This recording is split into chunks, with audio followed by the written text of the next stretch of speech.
Hello বন্ধুরা, সবাই কেমন আছো? আশা করি ভালো আছো। আমিও খুব ভালো আছি। আজকে একটা মিষ্টি রেসিপি নিয়ে হাজির হয়েছি। মাঝে মাঝে একটু মিষ্টি রেসিপি না দিলে কি হয়।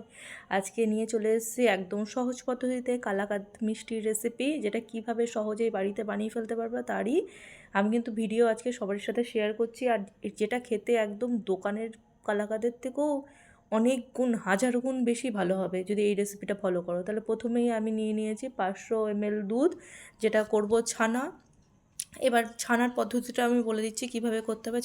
দুধটা এরকম ফুটে গেলে গ্যাসটা অফ করে আমি জলের মধ্যে ভিনিগার মিশিয়ে নিয়েছি। যতখানি ভিনিগার নেবে ততখানি জল নেবে। সেটা মিশিয়ে নিয়ে আস্তে আস্তে করে আমি দুধের মধ্যে দেবো। গ্যাসটা কিন্তু অফ করে দিতে হবে দুধটা ফুটে গেলে। তারপর আস্তে আস্তে অল্প অল্প করে দেবো। দেখবো সুন্দর একটা ছানা আমাদের কিন্তু কেটে রেডি হয়ে যাবে। সেটাকে কি করব, আমরা ছেঁকে নিয়ে ভালো করে কিন্তু জল দিয়ে ধুয়ে আমরা জল ঝরিয়ে ছানাটাকে রাখবো। এবার আরেকটা পাত্রে আমি 3খানা মতো এলাচ নিয়ে নিয়েছি। সেই এলাচটাকে আমি একটু শুকনো খোলায় ভালো করে নেড়ে সেটা ডাস্ট করে রাখবো।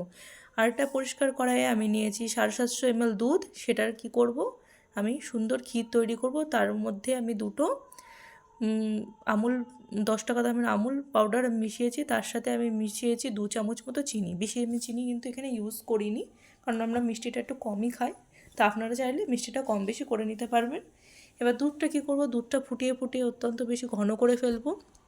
এই যে দুধ আছে সেটা একদম হাফ হয়ে যাবে। একদম সুন্দর করে ফুটিয়ে আমরা নাড়াচাড়া করে পাশে যে চাচি আছে সেইগুলো আমরা সুন্দর করে ছাড়িয়ে দেবো। দুধটা এরকমভাবে সুন্দর করে নাড়িয়ে আমরা কিন্তু ফুটিয়ে নেব। দেখেন দুধটা কতটা কমে গেছে, আরও দুধটাকে কমাতে হবে।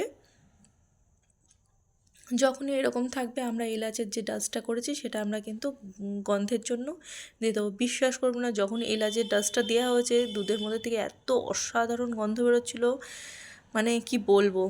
এরপরে কি করব, ছানাটা নিয়ে আমি মোটামুটি আমার 500 ml দুধে 220 গ্রাম মতো ছানা হয়েছিল।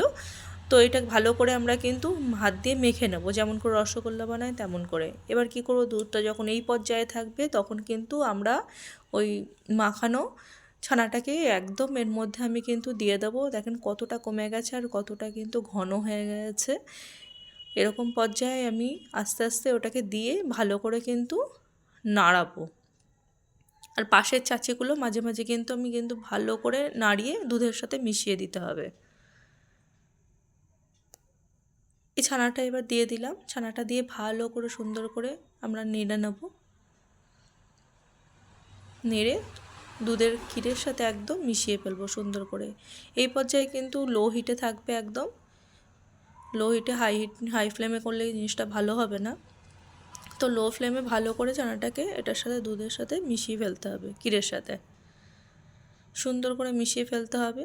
আর এটা করার সময় এত সুন্দর একটা গন্ধ বেরোচ্ছিল যে মিষ্টির আর কি বলবো, মানে করার সঙ্গে সঙ্গে পুরো বাড়ি মোমো করছিল। দেখেন এটা ফুটতে শুরু করে দিয়েছে এরকম। এটা একটু সাবধানে করবেন, কারণ এগুলো খুব ছিটকায়, গায়ে এসে পড়তে পারে, পুড়ে যেতে পারে। তো একটু সাবধানে করবেন ভালো করে। আর গ্যাসটা কিন্তু লো ফ্লেমে থাকবে, হাই ফ্লেমে থাকলে হবে না গ্যাসটা, তাহলে কিন্তু জিনিসটা তলায় লেগে যাবে, ভালো হবে না একদমই।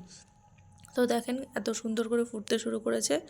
এবার শুকিয়ে কিন্তু এরকম হয়ে গেছে। আরটুখানি আমি কিন্তু শুকাবো জিনিসটাকে, তাহলেই হয়ে যাবে। এই পর্যায়েও কিন্তু আপনারা নামাতে পারেন, তাতে কোনো সমস্যা হবে না।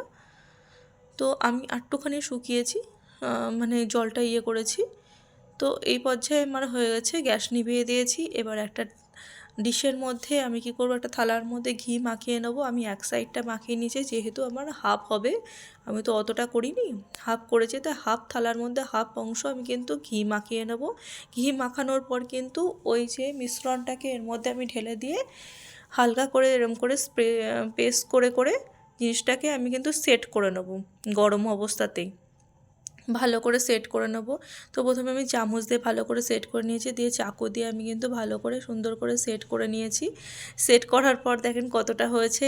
ঠান্ডা হওয়া অবধি ওয়েট করতে হবে। তারপরে আমি এরম করে চাকু দিয়ে টুকরো টুকরো করে কিন্তু সুন্দর করে কেটে নিয়েছি।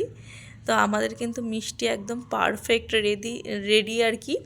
এত অসাধারণ খেতে হয়েছে যে কি বলবো, না করলে কিন্তু বুঝতে পারবেন না এতটাই সুস্বাদু হয়। এবার আমি কিশমিশ দিয়ে গার্নিশ করেছি। এরমভাবে কিন্তু আপনারা অতিথিদের যদি দেন তাহলে কিন্তু কেউ বুঝতে পারবেন এটা বাড়িতে বানানো এত সুন্দর মিষ্টি। তাহলে অবশ্যই ট্রাই করবেন। আমার চ্যানেলটিকে সাবস্ক্রাইব করবেন। ভালো লাগলে লাইক শেয়ার কমেন্ট করতে কিন্তু একদম ভুলবেন না। তাহলে আজকের মতো আসি, টাটা।